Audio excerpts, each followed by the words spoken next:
Hello and welcome to Movies, Films, and Flicks. I am Mark Hoffmeyer, and joining me is a man who, in order to stop a bloodbath, is joining me for this trailer talk. It's David Cross. Let's ride! Let's ride. Oh, man. Listen, so if you've been listening to MFF for a while, David joined us on our famous video episode where Megan, David, Adam, and I barbecued and drafted our favorite characters from the Fast and Furious franchise. David and I have also talked a lot of Fast and Furious in the past, and we've dedicated 3 years, coming up a fourth episode, to Bloodshot. We're talking about doing Babylon AD. We're Vin Dieselers. We've just talked a lot of Fast and Furious, and so with the Fast X trailer, Fast 10 trailer, it's Fast 10, like Fast 10 your seatbelts, coming out, it's released. We needed to absorb it for a few weeks. So we absorbed it for a few weeks, got into our bloodstreams, and now we're going to talk about it. And David, I want to posit something kind of interesting to you. I was watching this trailer, and Rita Moreno, Brie Larson, Charlize Theron, Helen Mirren, they have 9 Oscar nominations between them, and each of them has an Oscar. And they're in Fast 10, the 10th entry of an absurd franchise. And you have 4 incredible actors who all have Oscars and a combined 9 nominations between the 4 of them. That's pretty nuts, man. Especially from the beginning of the series when it was, just to get attractive people on screen, and now it's like award winners. I mean, but none of them are men, right? It's all women. Women. Women, yeah. I mean, does Michael Rooker have a nom somewhere? Probably does. I don't think so, but I do find it interesting that Vin Diesel is pulling a lot of the Guardians of the Galaxy or James Gunn's people. So he has Daniel Melchior from the Suicide Squad. He's pulled John Cena. He's pulled Michael Rooker. He's pulled a lot. Jaimin Hunsu was in Furious 7. He has pulled a lot of James Gunn's crew in this, which kind of makes me happy. It just seems like a lot of people from the Suicide Squad are joining Fast 10. And this trailer, man, it's kind of lovely because I was reading this interview with Louis Leterrier, who is the new director of this. I mean, this is the guy who also did Transporter. He also did Unleashed, Transporter 2, Incredible Hulk, Clash of the Titans, Now You See Me. He directed The Dark Crystal, Age of Resistance for Netflix. He directed Lupin, which is a beautiful show. And he just did The Takedown, which is a really fun French action film. I was reading an interview with him, and he said that, he was doing this interview, and someone said that Dante Reyes, played by Jason Momoa, looks like a psychotic flamenco dancer. And he said that, there are moments between takes when Vin was very focused, almost like a driver before the race. Then you would hear Jason arrive. It's like having a circus. You heard him walking here like he had a boombox and a guy with him slapping an electric bass. That was the vibe. All right. So yeah, polar opposites. I do have something I want to share with you that I noticed. So Momoa's character has on some fancy jackets throughout the entire piece. And what do fancy jackets have? Long sleeves. What does Dom wear? No fancy jackets, no sleeves. They're setting them up to be polar opposites. Whoa. He always has sleeves. Jackets. He has a lot of cool jackets in this trailer. Wow. And then there's Dom in his sleeveless shirts. Yep. Polar opposites. Three different sleeveless shirts from the trailer. So he has at least 3 wardrobe changes. And I want to tell you something amazing I think you're really going to like. I'm doing an assignment for Fandom. When the Honest trailer comes out for Fast 10, I'm going to have a video called By the Numbers that's going to do tons of data from the Fast franchise. So I've just had to watch all the Fast movies frame by frame. And I during that time, I was like, you know what? I'm going to watch every Vin Diesel movie, and I'm going to pull all the timestamps of when he wears a sleeveless shirt. And I've been going through his entire filmography, tracking which sleeveless shirts he wears in each movie, if he does or not, how many of them, which ones. So I'm going to have an entire Vin Diesel sleeveless shirt data post coming out soon, covering all of his movies and the times. Did he wear a sleeveless shirt in The Pacifier? He did not. He wore a lot of white shirts in that one. And so there's only a few where he has it. I'll save it for the data post. Maybe you and I can just talk about it. But right now, I've found 7 films where he hasn't worn a sleeveless shirt. Barry Lyndon's Long Halftime Walk. Yeah. And we're going to be talking about one very soon, which you're going to watch. But yeah, it's been fun tracking it. It's I have them all color-coded. I'm like, that's an athleisure's. That's like a sport tank top. That's not like a undershirt tank top. It's a sleeveless shirt with the sleeves cut off, or it's a sleeveless shirt without sleeves, no sleeves cut off, or it's a button-up shirt that's had the sleeves removed. So I have an entire color coded list of all of his sleeveless shirt moments. Could you imagine being the set director or what's it called? Costume director on these shows? Okay, we need, I don't know, 100 sleeveless shirts for Vin. It's just, what do we do with the extra sleeves? I don't know. Give them to the crew to wear as like bandanas. Yeah, oh yeah, that's a good idea. Everyone's wearing shirt sleeves as bandanas around set. I would love if there is out there somewhere a dress made of the sleeves that were cut off Dom's shirts. Just like Fashion Week, Versace. Kendall Jenner Week. walks down the runway Gigi Hadid walks down the runway. No, Zendaya walks down the runway with a Vin Diesel sleeves from his shirts. It just starts a revolution. But is there any other, like, how do I put this? Can you think of another character who is so well known for their fashion or their sleeveless shirts or something so mundane, but it's like who they are? You know, that's a great point. I mean, James Bond has his tuxedos. Yeah. Right? So we have James Bond, who's known for that. You know, Mila Jovovich in the Resident Evil series changed up all of her wardrobe, so she doesn't have a specific theme. I mean, Scarlett Johansson has her like cat suit, but that's her superhero suit, not her everyday life. So yeah, I mean, as far as it comes to franchises this big, I don't know, Jigsaw, but no, Freddy Krueger. Yeah. Outfit. I mean, I don't know if he has good fashion sense. Yeah, that's true. Red and green. But I mean, like you associate him with Corona, and I also want to say, in Fast 4, the Fast and Furious, we've talked about this for years about how he drinks Corona like a maniac. In Fast 4, he takes a huge swip of Corona, like unlike how humans drink alcohol from bottles, slams it up in the air, then he puts it down, and during the praying scene, you just see the Corona volcanoing over the glass lid. So I'm like, at least logic works as far as, you know, like nitrogen and gases released when you slug a beer like a maniac in the Fast and Furious world. So watch that scene, and you'll see a volcanoing Corona. It made me very happy. But no, I mean, it's the only time in this series that gravity works the way it should. There's this scene, man, where Letty is having a dream sequence of their wedding, and Dom's wearing a white tank top at their wedding. Like it's. I mean, I thought it was actually her remembering her wedding, not just her having a dream sequence. It's actually their wedding. He wore that to it. And I love too how Letty also wears sleeveless shirts. She's sort of become. She's her own person for sure. Like Michelle Rodriguez is a beast. Like, she has 3 movies that have made over $1 billion. So one behind Zoe Saldana, who's a monster. That's huge. But she becomes that, and then when he marries Elsa, remember Elsa Pataki, she started wearing sleeveless shirts. So I feel like if you're with Vin Diesel and Dom in these movies, you got to stop. If you're a couple, you have to dress alike, and you become a mini sleeveless shirt Dom in your relationship. All right. Here's throughout this discussion, Mark, I have prop bets I want to ask you. Yeah. So one of them is going to be, will Little B wear a sleeveless shirt in this movie? No, I think he's little. Like, I don't think he has the guns yet. Like, Brian O'Connor never wore a sleeveless shirt, so I don't see him doing that yet in this movie. Okay. But Jordana Brewster did. I'm sure of that. In the franchise, she wore a sleeveless shirt? Somewhere. Yeah, she had to have. I mean, or maybe it's like a tank top. She probably wore a dress without sleeves. I don't feel like that's the same. We've already gone off the rails. Yeah. But, like, I want to tell you something, though. I know Justin Lin stepped out this movie, and that's a bummer because you know how much I love Tokyo Drift. You know how much I love Fast 5 and Fast 6. But he said for his own sanity he needed to step away with this because he was having he was having big disagreements with Vin.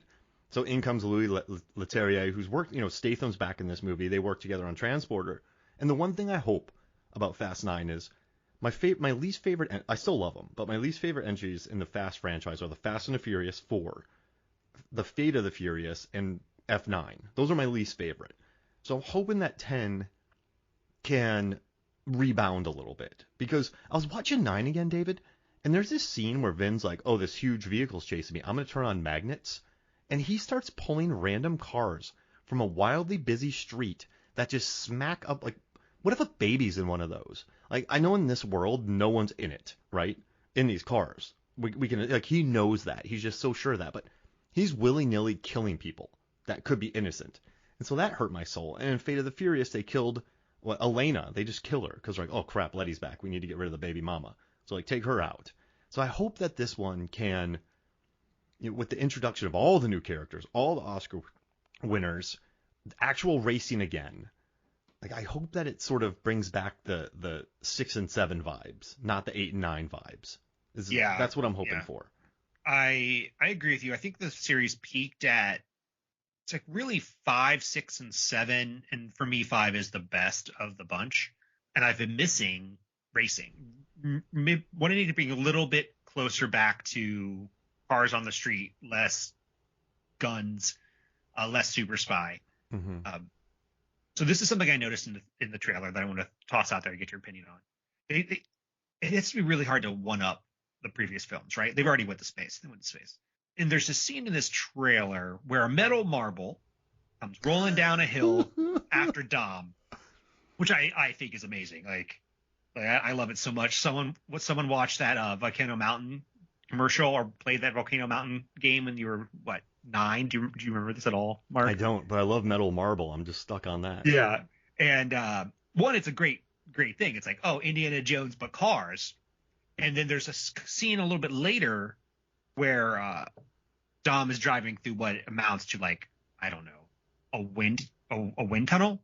And what I ended up realizing was the metal marble was probably associated with the wind tunnel. It's probably an explosion. He's going through the wind. But taking that one level up, the Fast crew have never dealt with nature. Like maybe when they're out in the snow, but I didn't really count that. But I'm thinking like Fast and Furious in a hurricane, Fast and Furious in a tornado. Like they haven't done that. That's where they can go. Yeah, like Hurricane Heist. Exactly. Which Rob Cohen directed, who directed the first Fast and Furious, or Twister. Yeah, they need to, like, remember Mad Max Fury Road when that gigantic sand just wave comes by and then they have to drive through that? They need to do that, but with a tsunami and their cars turn into car skis, not jet skis. Car skis. I mean, someone's gonna have a submarine boat. Or a submarine car. Yeah, I love that though. They do, like, put them in the Everglades, put them on some wind boats, and just have them shooting around. Like, have them deal with, oh man, they've never dealt with nature. Because Fast 4, they just drive through tunnels. Tokyo drifts a lot. Like, they go on a mountain. They don't have to worry about anything. 4, 5, never. 6, nope. 7, nope. 8, you're right, the ice, but they're just going in a straight line. 2, no. 1, you're right. So yeah, we need tornado. Fast 11, Twister. Yeah, I think it would add a nice little hitch to everything. Oh my gosh, I love that. And also, I have a very crazy theory for you about this trailer. Do you want to hear it? I do. So, remember in Hobbs and Shaw, there's a group called Etienne. They are a tech cult who want to augment humanity to make it a better place. They're just billionaires. And the director of Etienne tells Hobbs, the director goes, "You and I have a history, Hobbs. I'm coming after you." Now, as far as we know, Dwayne Johnson's not in this movie. But the villain of this film, Dante Reyes, played by Jason Momoa, is the son of Hernan Reyes in Fast 5. That's his dad.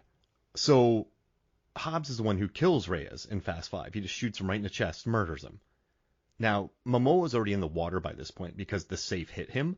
Or, I'm sorry, Dante's Inferno. He's already in the water because of the safe hitting him. But he wants revenge. And in Hobbs and Shaw, he said, we have a past. Now, we're watching the scene in Fast 10 at the end when Michelle Rodriguez and Charlize Theron, two action icons who have been in some of the highest grossing action blockbusters of all time and have led franchises of action movies, they're battling.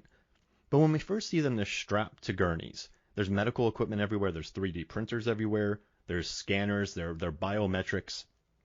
What if Etienne gets involved? What if Hernan or Dante Reyes works for Etienne, who turned Idris Elba into Black Superman, and they are face swapping Letty and Cypher? I'm so happy you brought this up because I also thought they were gonna face off each other.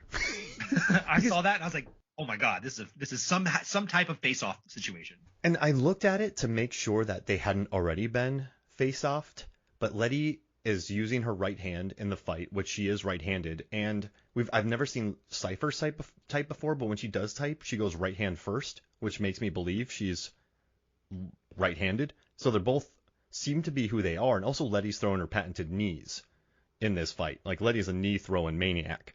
So I can assume that they haven't been face swapped yet. But Cypher killed Dom's baby mama. Cypher is murdering everybody. Why would Cypher not face swap to go undercover? I mean, listen. First one, Brian's undercover. Second one, Eva Mendes is undercover. Letty goes undercover in 4. Like, everyone's undercover in these movies. So you have undercover themes prevalent in this film. Now there's a face-off. Literal and metaphorical. I'd be super excited for that. I'm thinking I'm 100% on board. There's some type of swapping going on. I mean, I now it's making me think that Brie Larson's character is probably also face swapped or something during it. Or she's Brian's sister. Yeah, I heard that rumor too. If she would be Brian's sister, I think she is probably related to the Nobody crew in some form or fashion. But I kind of don't want Brian's sister. There's too many. There's too many, and honestly, this is probably gonna be sacrilege. I'm okay with a CGI Brian, but like CGIing his face and having one of Walker's brothers play him. Like I'm cool with that. Like I don't know the ethics about it because clearly he can't do it. But I mean, if the family's involved and his brothers are involved, that makes it less icky. Like I don't. It absolutely does. But I also don't. I don't think Brian's needed. But the last thing I want though is a Uncanny Valley Brian. But I think maybe I've heard the budget for this movie is over 300 mil. What? No, yeah. I thought it was 200 million, maybe. Well, because Justin Lin dropped out, so then they started doing second unit, and it was over $1 million a day. So it took several weeks just to get Louis back on set, and he had to rewrite the third act of the film after not sleeping for days, and he wrote it on the flight over with supreme jet lag. And so he rewrote the third act of this film. You have all the cars, all the stunt players, all the visual effects, all the actors who are making tons of money just waiting.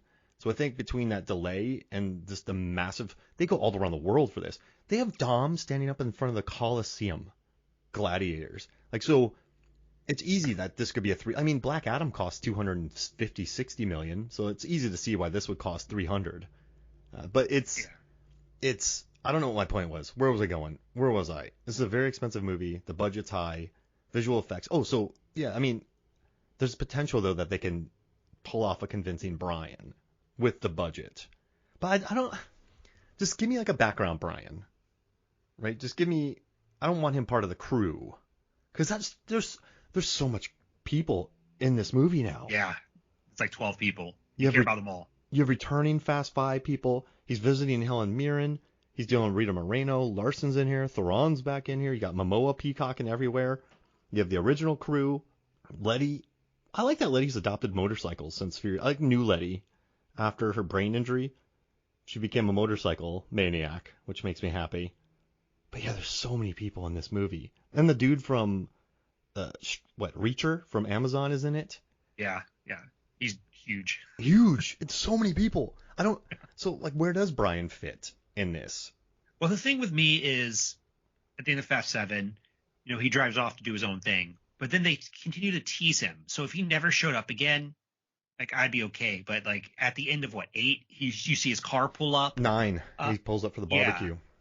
Yeah, it's like his story's still going. I'd almost just rather not have him around at all. But because you're teasing him constantly, I want to know. And here's a prop bet: will he show up in this movie? Will Brian be a character in this? Yes. Okay. He's going to be as a flashback or current. He's already in flashback. We know that from the trailer. Flashback. Dealing with Brie Larson, or maybe he's a nobody person, or Han's talking about her, or something, or him. One of them, he will feature not just a flashback will feature. I'm thinking. A new scene. Yeah. Okay. I think so. I think so too. I don't think they're having the current. And what I really think is happening here is that they're going to save him for 10. They're going to save him till he absolutely cannot. If they're finishing up this saga, he's going to come in as a Deus Machina at the end. Has to. Yeah. Another prop bet. Will one of the main characters die? I don't think at this point you need to. They killed off Jesse in 1. In 4 they supposedly killed off. In 3 they supposedly killed off Han. In 4 they supposedly killed off Letty. And 6, they actually killed off Giselle. 7, I don't think there's many deaths. 8, because you already had Brian dying, so you don't want to kill off many people in 7. Elena died in 8. Roman's already joking about being a superhero in 9. So like to make a death matter, you can't kill off a Tej or a Ramsey or a Roman. Like you'd have to kill off a major. You can't kill off Michelle Rodriguez again. You could maybe kill John Cena because that's the brother, but you can't kill Han again. You're not going to kill off Vin. So I don't know who you could kill. Like, you're not going to kill Jordana Brewster. Like, oh, we'll just kill off Jordana Brewster so we don't have to deal with Brian anymore. Like, no, you're not. They're not going to do that. Like, I don't think it's necessary. It's Shaw or Jacob. Like, that's for me. Those are the two that you would want to kill off. And honestly, it's probably Shaw more than Jacob. Absolutely. And yeah, I just don't think it's necessary. And it's nice to see Statham back. I like having him back in the world, Uncle Statham, even though he's a mass murderer. Remember in Furious 7, he kills all those guards? Those are innocent guards. Yeah. Well, we just talked about how Dom killed a bunch of people too. Oh, dude, they're mass murderers at this point. You know what I miss the most about the lack of Paul Walker is he grounded the film. So he's the one who is, you watch him and Roman, they're always giving each other hugs, and in Fast 6, they're joking around all the time, and Roman's like, hey, man, when'd you get so pretty? Talking about the blonde lady who is his doppelganger. And, like, 2, he's so injured he can't even get out of his car. And 4, he just gives a dose of humanity to the world, which I think is sorely lacking now between Fate of the Furious 9 and 9. Like, there's no, like, sensitivity. There's no Brian. And I think that is a big gulf. Yeah. And I don't know how you fix it because they're not bringing in more characters like that. Mm-hmm. They're just getting more and more macho. Yeah, it's becoming more and more. I mean, look at Fate of the Furious. You have Dwayne Johnson and Jason Statham like, I'm gonna beat you like a Cherokee drum, and like just not losing fights anymore. That's why Roman's my favorite new character now, and Ramsey. Like watching her wham in the cars because she doesn't really know how to drive, and just sort of bamming. Like that's one of my favorite moments of 9.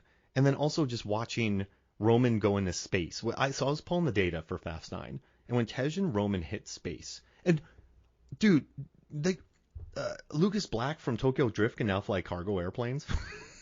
But yeah, watching them go into space and then just all the candy bars fly, like that's what I miss about the Fast 9. It's just Roman being an idiot. Like I miss the idiots in this franchise, and it's becoming less and less about the idiots and more about just brawn and kind of dour family.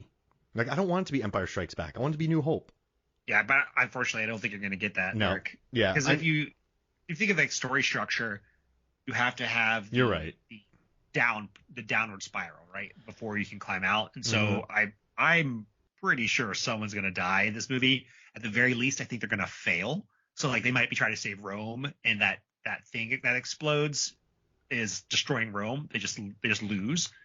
Because they've never lost, have they? They've. Let's see. When you said Rome, I'm like, are they killing Tyrese? No. So have they lost? Well, the Fast and the Furious, they lose. That trucker takes him out, and then he has to leave. The trucker does take him out. Too Fast, Too Furious, they win. Tokyo Drift, he wins. Fast 4, Dom's in jail. Dom's going to jail at the end of Fast 4, so they lost there. Fast 5, the revenge. Fast 5, they win. Fast 6 is sad because Giselle's dead. That barbecue's okay, but everyone's pretty depressed in that. Furious 7 ends depressingly because Paul Walker's death. Fate of the Furious, happy. F9, they're pretty happy again. So, yeah, I guess you know what? They've lost a few times, this crew. Huh. I'm thinking they lose pretty hard in this one. Are you excited for the Han Deckard Shaw reunion? Finally, yeah. I think it's going to be interesting. I want to see how Statham handles it, his character, because Statham has a lot of charm to him, and I can see him like having a bad day. I was having a bad day, and then I just murdered 50 people. Like, listen, Han. Prior to murdering you, I went to my brother's hospital and I killed many innocent guards and doctors and nurses. So don't take it personally. You know what I mean? Like, he injured my brother, so I go after you. This is another angry family member. They're just keep pissing off family members, and they're just coming after him. So I don't think Han's gonna take it personally. I just hope that Sun Kang gets a moment to shine, like he does in 5 and 6 and 3.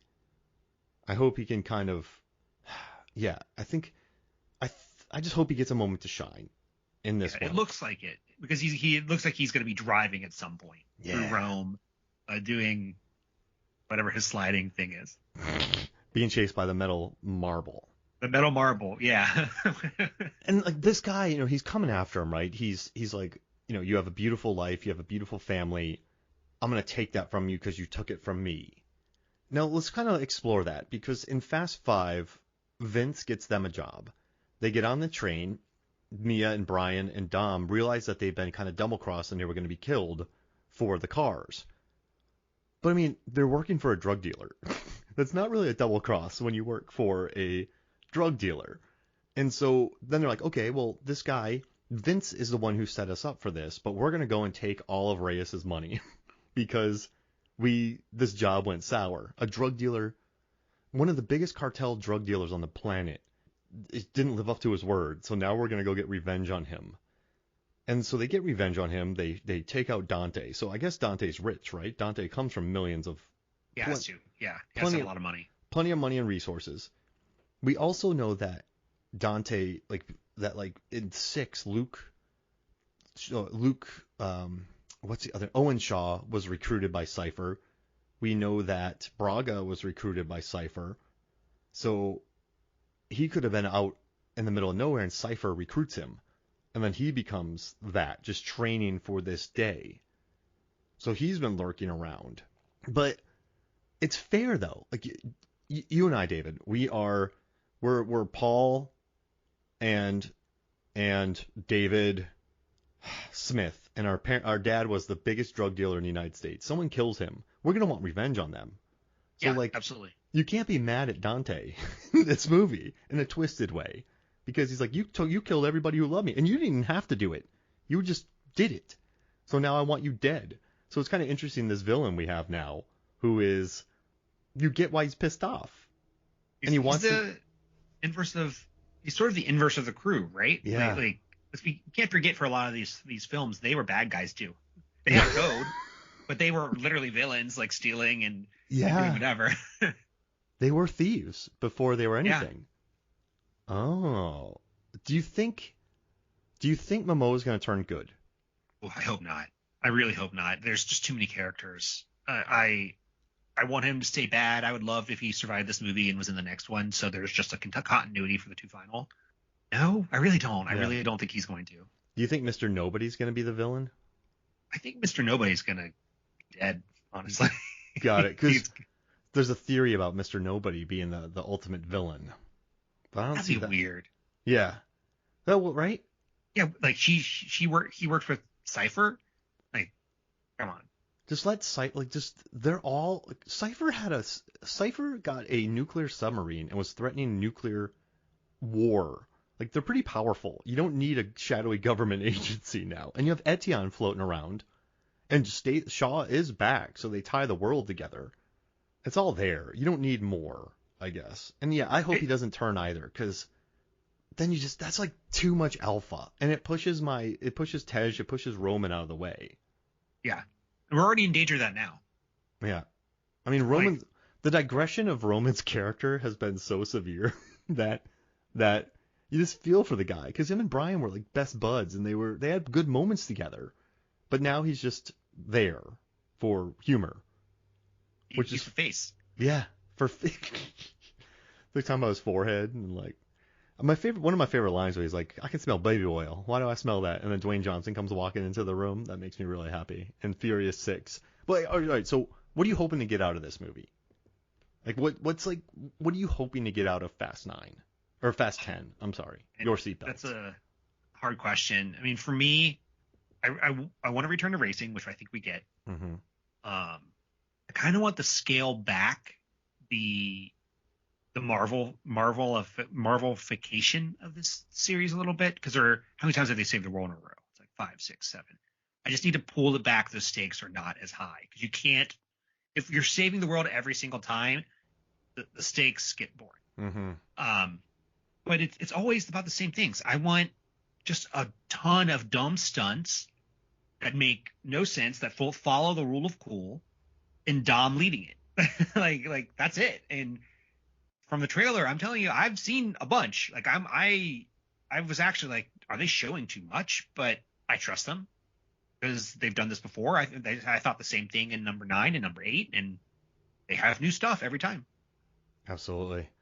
So the director called this, he said it's the fastest telenovela of all time. And I hope it's that. Yeah, like, I really do. I hope it is just family, revenge, big villains, car races. Like, so, you live your life a quarter mile at a time. That's a 10-second race. But I love that these races take 48 seconds, by the way. It's like, technically these cars go 23 miles an hour. But it's, I don't know. I just hope that I just want it to go. It will never go back. Like I can't. Like Mission Impossible can never go back to the De Palma first film. Like Marvel can't go back to just being Robert Downey Jr. eating cheeseburgers. Like I understand the progression of franchises, but I don't know. I want this just to be. I want it to just. I don't know. I just want it to be fun and not feature wanton innocent civilians being slaughtered like in Fast 9. And I want to say though, whoever built that tank in Fast 9, I would hire, because that gigantic tank thing, it blows up, it gets flipped by a magnet, it rolls upside down for about 7 miles, and then it flips 6 or 7 times, and then Dom drives it away, and then it gets hit by 2 missiles, and then it falls a long way, and Dom lives.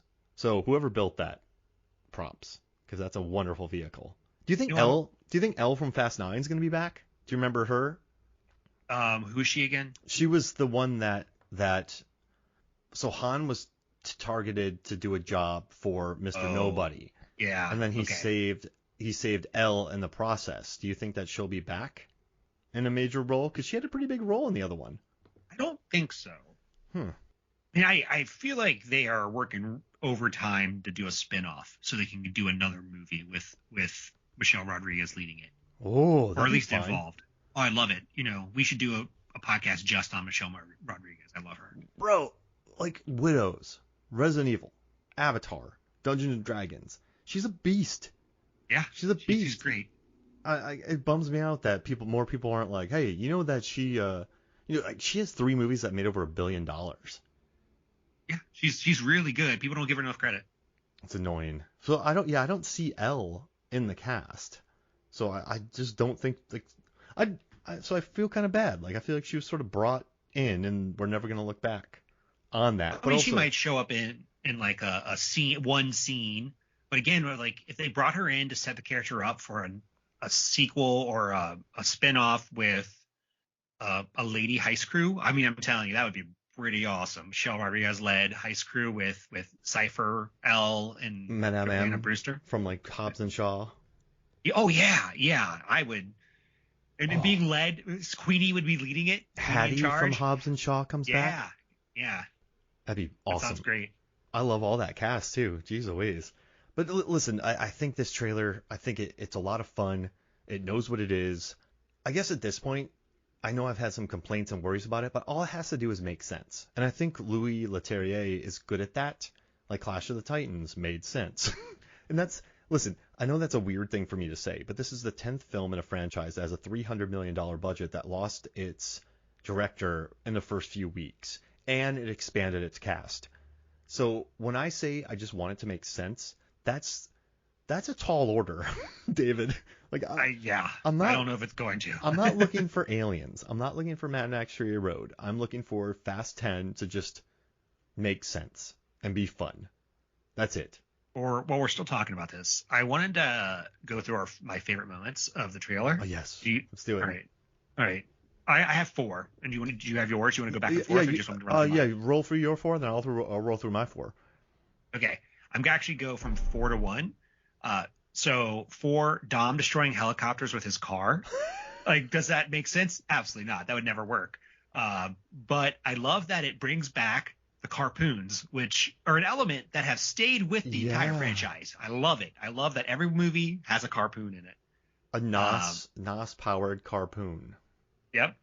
Number 3 is, you mentioned this earlier, Letty has turned into a motorcycle head, and the stunt where she jumps over the I don't know, Yeah. gate, the small gate, knee-high gate, was awesome. I want more stunts like that because we have some, but that could be a good way to change things up. 2, Death Marble. I Death just love the Marble. idea of the Death Marble, like big metal Death Marble. And number 1, this is it, peak Fast and Furious. Cena body slamming a guy through a wooden floor. Yeah. And then he Like, falls do you know into how much another floor. force? And Yeah. he punches through a door into someone else's face as well. He just drills his way through there. Okay, so I'm up, huh? So we have the wind machine weapon, so I don't know what that is. I don't think that's nature, but that's pretty cool. But I'm gonna say, watching Dom stand up like he's in a Michael Bay movie in front of the Coliseum, like a gladiator, it's, come on. Yeah, I get it. It's like it could be terrible, but this is what you're there to see. All right. So then there's that. Oh man, I'll try to stay away from the ones that you have. I'll say at the end when you do the classic, you have 4 people racing and it cuts to all 4 people looking at each other. That's really cool. Like that brings me back to Fast and Furious. That brings me back to Too Fast, Too Furious. Even Fast 5, the way they shot that. So I'm gonna say that one, and then I'm gonna say 3. I would say the Han Shaw reunion. I think that's gonna be pretty interesting because, I mean, justice for Han, right? You bring him back. It'll be fun to see them, and also their energies are so different. Sung Kang's has a chill vibe, and then Statham can do larger than life. He can do super sarcastic, so it'll be fun to watch them together. Okay, and then I mean, there's a rocket car in this movie, which like John Cena's just shooting rockets. Also, too, when Dom when he jumps while attached to those 2 helicopters, I think the helicopters would just fly away with him. Yeah, Like, yeah, I agree. they wouldn't sink. And then finally, I think it's just like, I love when Letty is tied down on a table and she's like, "You've got to be kidding me!" Like I love her delivery in that. Like it's just so sarcastic and perfectly Michelle Rodriguez. And then listen, this is a $300 million movie, and the finale of the first trailer showcases 2 action legends going to war. Like it's not Dom and Momoa. The ending of this trailer is Letty and Cypher brawling, and I love that about the trailer. It's gonna be a good fight. They're legends in the action game, but I just love Michelle Rodriguez kind of droll reading, so I'm gonna do that one. That's my number 4. Yeah. So overall, good trailer. Yeah, I mean, I think so. You got the Corona, you have the sleeveless shirts, you have the racing, you have the NOS, there's hugs, there's mentions of family, there's butt shots, there's, let's see, there's fights, there's a metal marble floating around. So I think what's nice about this is that there's physically impossible jumps, which is a part of this. There's multiple countries, which is what a staple of this franchise now. So I think it showcases all the tropes that people want out of their fast movies in this trailer, and I think they know their audience as well, but it's still quite ambiguous as to what is going to happen. So yeah, I think it's a solid trailer. Yeah, I do too. I have some more bets I want to run by you. Okay. Will Dom's mother drive a car? Grandmother, excuse me. I mean, Helen Mirren drove a car in F9, so Rita Moreno, yeah. I mean, I want her to. I want her to drive a car. It'd be amazing. A Lamborghini at the end, just Rita Moreno plowing through like 120. Yes. Spin parks. Exactly. That'd be great. Mama Moreno, Grandma Toretto is gonna drive that. Over under or how many times will Dom say family in this movie? So you know what's interesting? In most of the films, he's not the one who says family the most. Like Mia says family a lot. Deckard Shaw says family a lot. Hobbs says family a lot. There's a scene where Hobbs says family 3 times in a row, I believe, in Fast 5 or 6. So you mess with my family. Like other people have talked about that. So Dom, he says family, but it's once or twice in a movie. So I'm gonna give him, since this is 10, I'm gonna give him 4 families. 4 families. It's a Do you lot. want to do overall movie? Okay, so Fast and Furious 6 has 11 families. Hobbs and Shaw has 13. How many families does Fast 9 have? I actually have all this information. Let me pull it. Oh, here it is. Fast and Furious 9. Let me pull up the data. Fast and Furious 9 has how many families? 1, 2, 3, 4, 5, 7 families. So I'm going to say 10. Like, so get this. In Fast 9, Rooker, Mirren, Otto, L, Dom's dad, and then Dom only says family once in Fast 9. So yeah, let's do 10 families. Okay. Yeah, I think that's probably about right with all these characters. Yeah, let's do that. Okay. All right. After credit scene, yes or no? Yeah. Yeah, I think there's going to be one of those too. Absolutely. Yeah, there's going to be mid credit. Yeah, it has to be. Okay. And then finally, before we started recording, Mark, we talked about. It's going to be Giselle. It's going to be Giselle who shows up. I don't think she's going to show up. I think it would do a disservice for this series if Giselle showed up here. Like, you have to have some death. Where have right? you been all these years? I had to hide from you. You just have to have a main character who has died to keep the stakes high. Wait, you had just amnesia bring too? everyone back. Yeah. What? I said you had amnesia too? Like that's why you haven't been here? I've been watching you from afar. That was a really long runway. I've been walking for a long time. So the final thing I wanted to mention is time in Fast and Furious is wonky, right? Like it's really difficult to pin down. What I think would be interesting for a project is figuring out how old Dom is supposed to be. I don't know if it's possible. I had it. I wish you would have asked me this because I figured out his age. I did. I had the numbers on his age. Like we did this during I did a Last Witch Hunter episode with the Too Fast Too Forever crew. And in there I did, so he's younger in this movie than Dom is younger than Vin. Yeah, that makes sense. And so Vin right now is Vin Diesel age. I don't think people know. 55. Okay. So he's 55. So I think Dom might be a solid 8-9 years younger. Yeah. So then I started to do the math too because like he went to jail when he was 16, spent 2 years in jail, so that's 18, and then Brian probably showed up 3 or 4 years later. Yeah, because I'm thinking maybe he was, because that was 2001. Now it's 2023.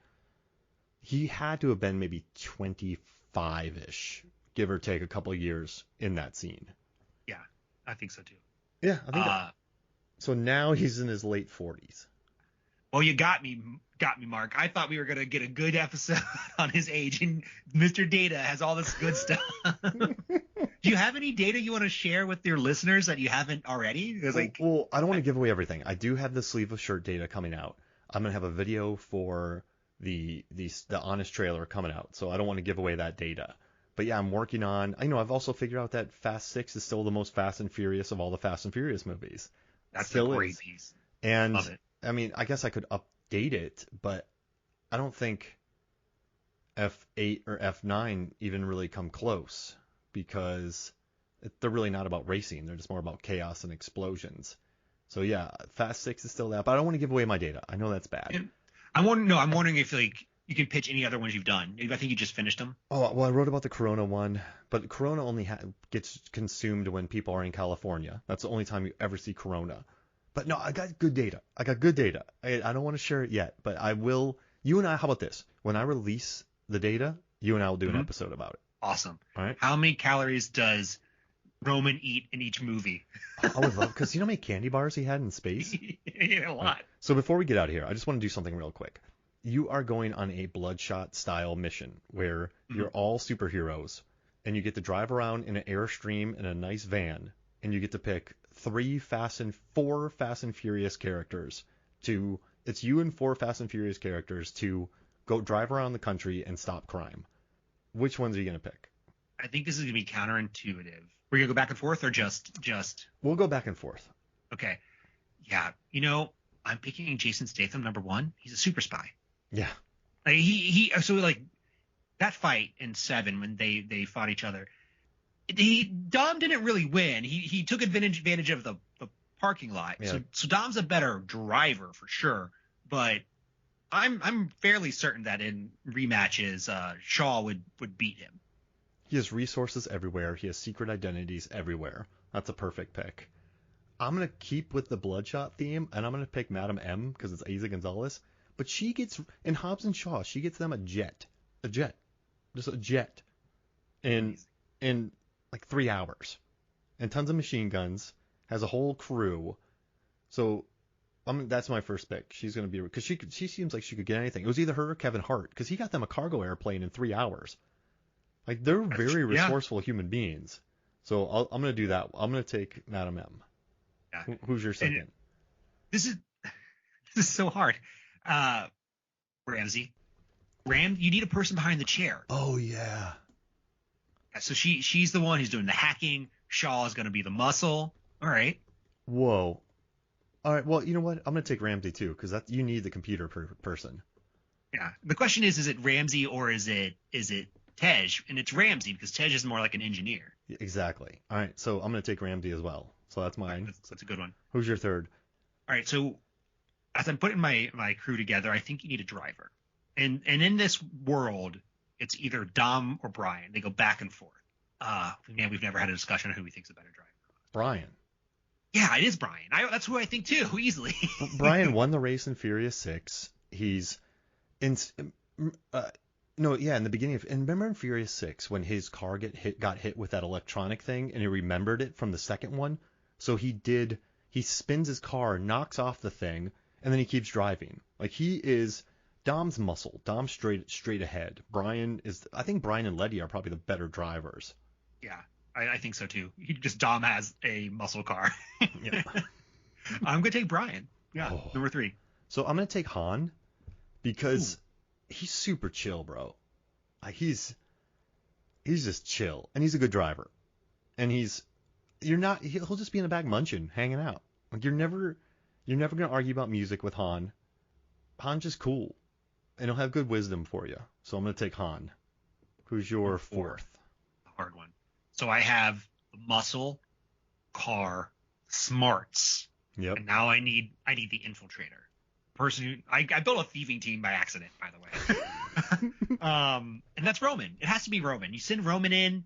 He's good on his feet, probably more so than everyone else. Yeah, it's Roman.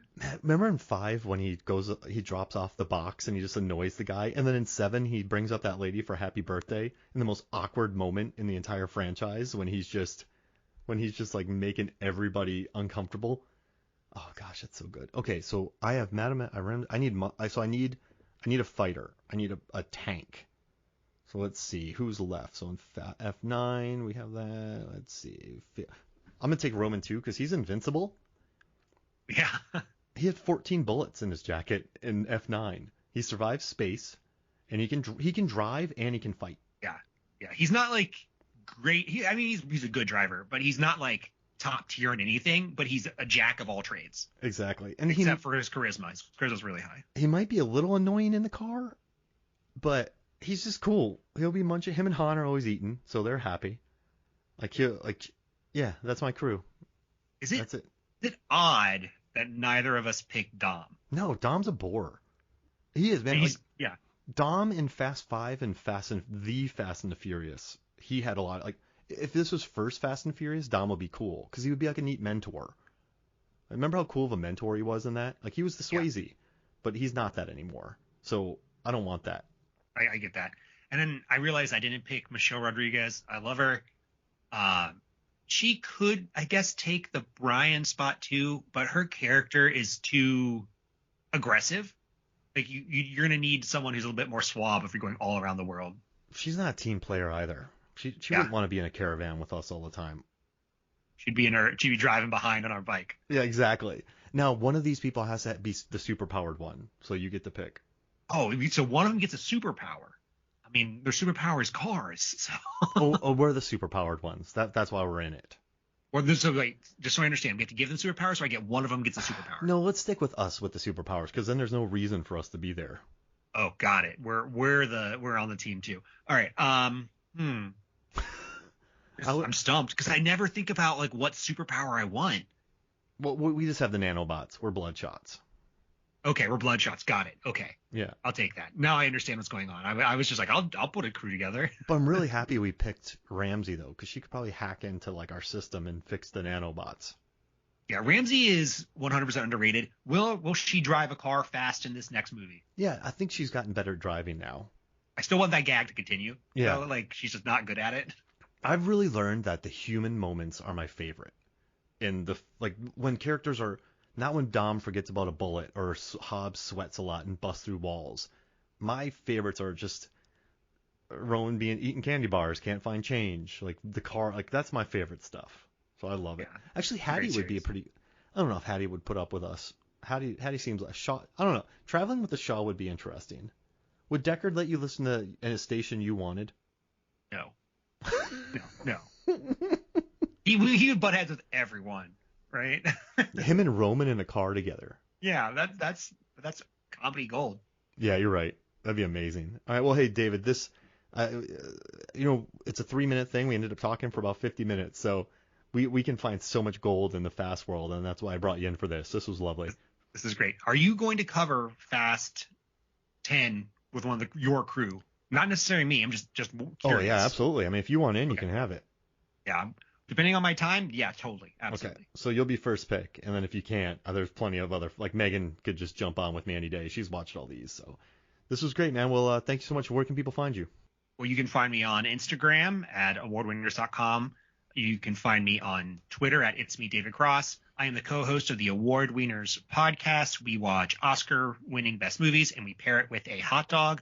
We most recently did our Oscar prediction episode, and I'm thrilled to say I won that one. You won the MFF Oscars poll. I won the MFF one, and I won the Oscar poll for my office. I was 3 for 3 this year. Has not happened yet. I watch a lot of Oscar movies. You went 20 for 23. Yeah. Mm-hmm. That's pretty good. It is pretty good. The picking Brendan Fraser over Austin Butler was the clincher for me, and then in my heart I wanted Angela Bassett to win, and I picked her, even though I didn't think she was actually going to. I just like maybe it's a long shot and she would. Yeah, after SAG, the momentum swung for the Everything Everywhere actors, and then Jamie Lee Curtis got it. But I mean, Jamie Lee Curtis has been around since the late 70s. Like I wanted Bassett to win, but like it's hard to begrudge Jamie Lee Curtis because she put in so much work for Everything Everywhere all at once. And a lot of people they're like, oh, she just sat there. But I watched it again, and she has a much bigger role than I remembered. Yeah, it should have been Bassett's year, but I wasn't mad when Jamie Lee Curtis won. I even said she would because I felt like it's weird. Hollywood, it's just about the momentum.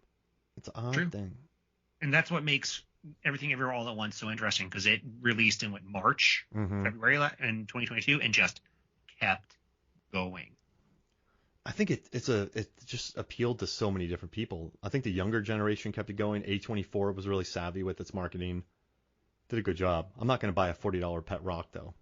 I did buy Marcel. All right, David, let's get out of here, man. This was wonderful. Yeah, thank you so much, Mark. All right, so for me, Mark Hoffmeyer, for David Cross, this is Movie Sounds Flicks. We'll see you next week.